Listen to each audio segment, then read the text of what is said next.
कैसी मूवी थी 1965 की काजल? रोमांस या फैमिली ड्रामा, सस्पेंस या ट्रेजेडी? इन सभी का मिला जुला फ्लेवर था काजल में। इसे आप एक रोमांटिक ड्रामा भी कह सकते हैं। उस वक्त के मशहूर नॉवेलिस्ट गुलशन नंदा की कलम से निकली ये कहानी ऑडियंस को काफी पसंद आई थी और बॉक्स ऑफिस पर सुपरहिट साबित हुई। गुलशन नंदा ने माधवी नाम का नॉवल लिखा था जिस पर यह फिल्म बनी। पर्दे पर सलीम जावेद का नाम आने से पहले गुलशन नंदा फिल्मी दुनिया के टॉप राइटर्स में से हुआ करते थे। ये दिया देख रही हो, इसका काजल इसके दिल की कालिख नहीं है, इसकी ज्योति का सार है। दुर्गा खोटे के इस डायलॉग से लिया गया था काजल फिल्म का नाम।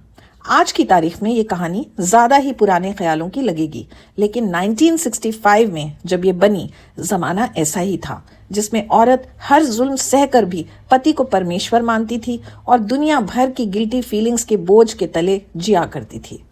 अग्नि और ब्राह्मण की साक्षी से मिला पति, जैसा भी हो भगवान है।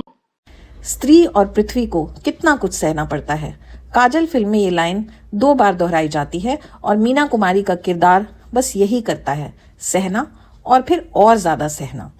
मोती के रोल में है राजकुमार, जो अचानक माधवी यानी मीना कुमारी की लाइफ में प्रकट होते हैं, उसे मरने से बचाते हैं और फिर उससे शादी करके उसका जीना मुश्किल कर देते हैं। शराबी, अय्याश और दुनिया से रूठे हुए इंसान के रूप में राजकुमार ने बेहतरीन परफॉर्मेंस दी। डायलॉग डिलीवरी में तो उनका मुकाबला कभी था ही नहीं। मैंने आपसे भीख नहीं ली, कर्ज लिया है, कर्ज। शादी के बाद जब वो माधवी के पास जाम हाथों में लेकर गाते हैं, छू लेने दो नाजुक होठों को, वो गीत शायद आज के किसी भी रोमांटिक या इरोटिक सीन से ज्यादा इंटेंस है। उस पर रफी साहब की मदहोश कर देने वाली आवाज और मीना कुमारी की बोलती आंखें। खैर, फिल्म की कहानी कुछ यूं है। माधवी और उसका भाई कौशल रानी माँ के स्वर्गवासी मुनीम के बच्चे हैं, जिन्हें वो बिल्कुल अपनी संतान की तरह मानती हैं। उनका अपना बेटा है राजेश यानी धर्मेंद्र, जो माधवी और कौशल के साथ बड़ा हुआ है और दोनों से बहुत प्यार करता है। इनकी हंसती खेलती जिंदगी में एंट्री होती है भानु की, जिसकी खूबसूरती देखकर राजेश उसका दीवाना हो जाता है और उससे शादी कर लेता है। भानु को जल्दी एहसास हो जाता है कि राजेश की लाइफ में माधवी कितनी इंपॉर्टेंट है और वो उससे जलने लगती है। इस जलन को और भी हवा देती है झरना।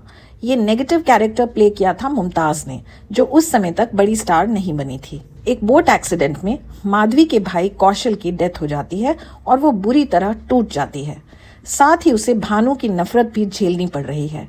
फिल्म में राइटर ने माधवी के भाई की मौत इसलिए दिखाई कि वो कहानी को और भी कॉम्प्लेक्स बना सके। कौशल की मौत के बाद एक पंडित घर आते हैं और माधवी से कहते हैं कि इनकी कुंडली ही ऐसी है कि उनके करीबी रिश्तेदारों की जान को खतरा है। जन्म के समय माँ दुनिया से चली गई और अब भाई भी। इसलिए जब भानु माधवी से कहती है कि राजेश को राखी बांध कर सबूत दो कि तुम दोनों का रिश्ता भाई बहन के जैसा है, तो माधवी डर जाती है कि ऐसा करने से राजेश पर कोई संकट ना आ जाए और मना कर देती है। इस पर भानु का शक यकीन में बदल जाता है कि दोनों का रिश्ता पाक नहीं है और वो माधवी और राजेश को बहुत बुरा भला कहती है। बात यहाँ तक बढ़ जाती है कि माधवी घर से भागकर अपनी जान देने की कोशिश करती है। यहाँ प्रकट होते हैं मोती बाबू यानी राजकुमार और यहाँ से शुरू होती है माधवी की जिंदगी के दुखों का एक और दुखद सिलसिला। मोती बाबू का असली रूप धीरे धीरे खुलता चला जाता है और इतना बेरहम रूप है ये कि समझना मुश्किल है कि वो कौन सा बदला निकाल रहे हैं इस परिवार से। आंसुओं में डूबती जा रही माधवी की जिंदगी को किनारा तब मिलता है जब कहानी में एक और जबरदस्त ट्विस्ट आता है और पासा पूरी तरह पलट जाता है। उस ट्विस्ट को देखने के लिए तो आपको फिल्म देखनी होगी, क्योंकि पुराने ख्याल की ही सही फिल्म इंटरेस्टिंग है। इसमें एक गहरा मैसेज भी है और ये YouTube पर बिल्कुल फ्री में देखी जा सकती है। ये वही फिल्म है जिसमें काम करने से पहले राजकुमार और धर्मेंद्र में ऑलमोस्ट हाथापाई हो गई थी। हुआ ये कि राजकुमार ने जब धर्मेंद्र को देखा तो डायरेक्टर से बोले कि इस पहलवान को कहाँ से पकड़ लाए, ये क्या एक्टिंग करेगा। इस पर धर्मेंद्र का खून खौल उठा और वो राजकुमार पर हाथ उठाने के लिए आगे बढ़े। बहुत मुश्किल से दोनों में सुलह कराई गई और फिल्म की शूटिंग शुरू हुई। फिल्म की शुरुआत में अमृत जैसा कानों को सुकून देने वाला भजन है, तेरा मन दर्पण कहलाए, और इन शब्दों का अर्थ भी क्लाइमैक्स में पहुंचकर दिखाया गया है। फिल्म की कहानी क्योंकि काफी हैवी है तो इसमें कॉमेडी के टच के लिए महमूद हैं। जो घर के नौकर भोला के रूप में काफी लाइट मोमेंट्स प्रोवाइड करते हैं। महमूद और मुमताज पर फिल्माया गया गीत मुझे और पिला दो भंग, ये भी काफी मशहूर हुआ था। मीना कुमारी को ट्रेजेडी क्वीन क्यों कहा जाता है, ये काजल फिल्म देखकर आपको एक बार फिर महसूस होगा। उन्हें इस रोल के लिए फिल्म फेयर बेस्ट एक्ट्रेस का अवार्ड मिला और पद्मिनी को बेस्ट सपोर्टिंग एक्ट्रेस का। मेरे ख्याल से तो छू लेने दो नाजुक होठों को के लिए Rafi film fair best playback singer award deserve करते थे और इसके लिए नॉमिनेट भी हुए थे, लेकिन लता मंगेशकर ने खानदान फिल्म में तुम्ही मेरे मंदिर तुम्ही मेरी पूजा को उतनी ही खूबसूरती से गाकर ये इनाम अपने नाम कर लिया।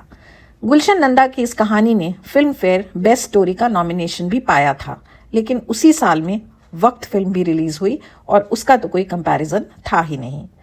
काजल के डायरेक्टर राम माहेश्वरी ने नानक नाम जहाज है, गुरु गोविंद सिंह जैसी फिल्मों के अलावा एक और सुपरहिट फिल्म डायरेक्ट की थी, नीलकमल।